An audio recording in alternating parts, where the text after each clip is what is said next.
Voici ce que nous lisons dans ce passage. Élie le Tishbite, l'un des habitants de Galade, dit à Akab, « L'Éternel est vivant, le Dieu d'Israël, dont je suis le serviteur.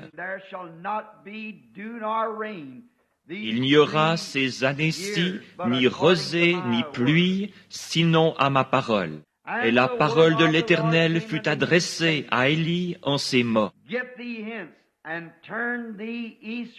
Pars d'ici, dirige-toi vers l'Orient et cache-toi près du torrent de Kérit, qui est en face du Jourdain.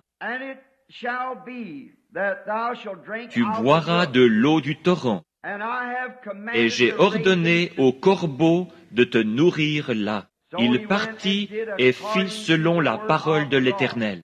Et il alla s'établir près du torrent de Kérit, qui est en face du Jourdain.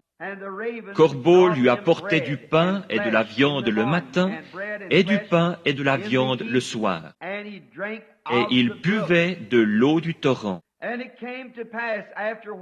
Mais au bout d'un certain temps, le torrent fut à sec, car il n'était point tombé de pluie dans le pays. Alors la parole de l'Éternel lui fut adressée en ces mots. « Lève-toi, va à Sarepta, qui appartient à Sidon, et demeure là. Voici, j'y ai ordonné à une femme veuve de te nourrir. » Il se leva et il alla à Sarepta. Comme il arrivait à l'entrée de la ville, voici, il y avait là une femme veuve qui ramassait du bois.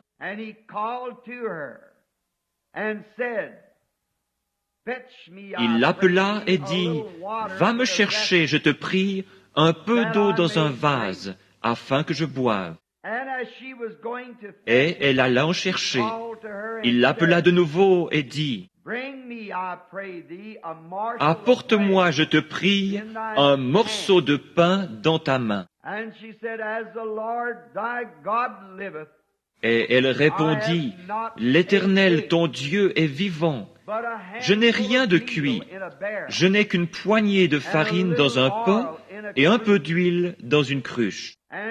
Et voici, je ramasse 2 morceaux de bois, puis je rentrerai et je préparerai cela pour moi et pour mon fils.